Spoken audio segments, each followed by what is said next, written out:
इथून बाहेर पडल्यावर कुठे जाता तुम्ही?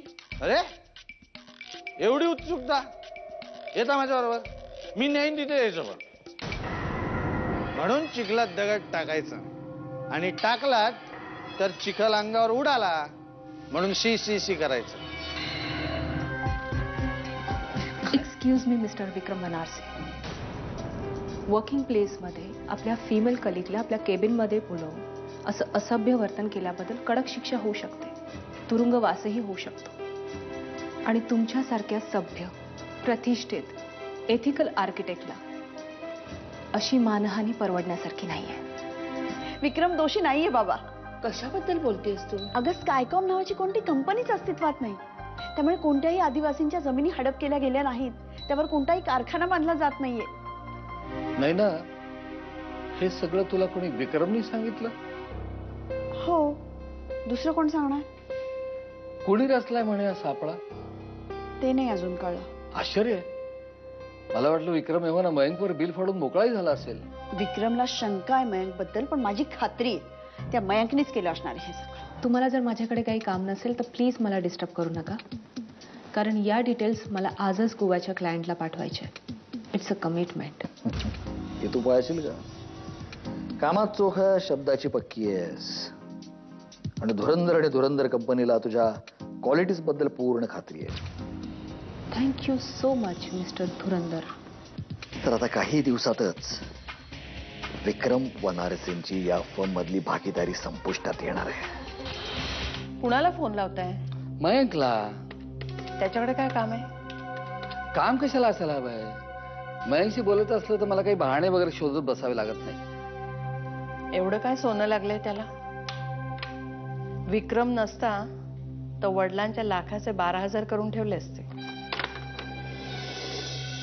किंवा शक्यता अशी आहे, विक्रम जर नसता तर मयंकनं त्याच्या बापाच्या लाखाचे 12 लाख केले असते.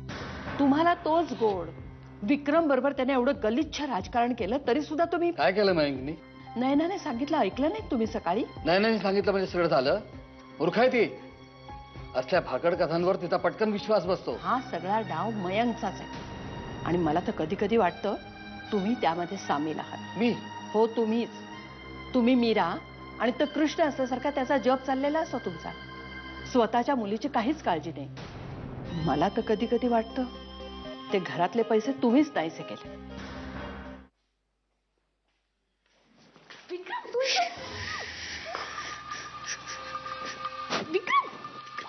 विक्रम इकडे काय करतोस तू? बोलायचं माझं ऐकूनच घेत नाहीयेस.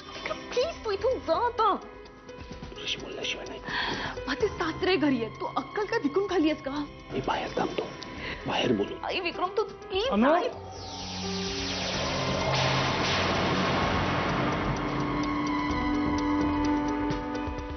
अनु, फोनवर बोलतेस का कोणाशी?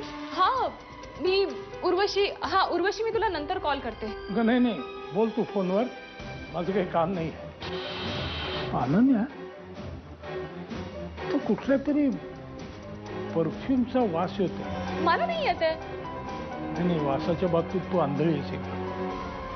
वास आहे, ओळखीच आहे. बाबा खरंच मला कसलाही वास येत नाही. काय झालं ग? काय नाही बाबा, माझा धक्का लागला आणि तांब्या पडला. अरे बाबा, बर. पाणी सांडलंय का? हा बाबा मी साफ करून घेते, तुम्ही प्लीज बाहेर. बर. तुम्ही झोपला नाहीत अजून? तू बाहेर गेली होतीस का? हो. ही काय गौरी आली आहे. हाय कॅप्टन. हा, कोण आहे तुझ्याबरोबर आणखी? गौरी बरोबर? माझ्या बरोबर कोण असणार आहे? दिलीप तर चेन्नईला गेलाय ना, तो उद्या येणार आहे. पण मग चौथा माणूस कोण आहे इथे?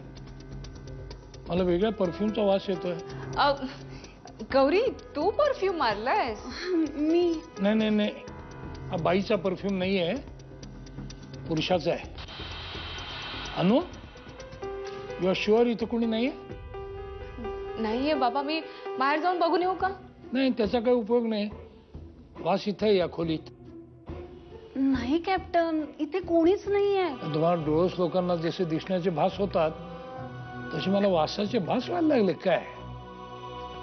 डॉक्टरला दाखवलं पाहिजे उद्या नाक. नवरा गावात नाही ना, मग आज इथंच झोप. मग तुम्हाला काय वाटलं मी इथे कशाला आलीये? मला वाटलं फुगड्या घालायला आलात काय. तसं असेल तर बाहेर जाऊन घाला. चल. सामान.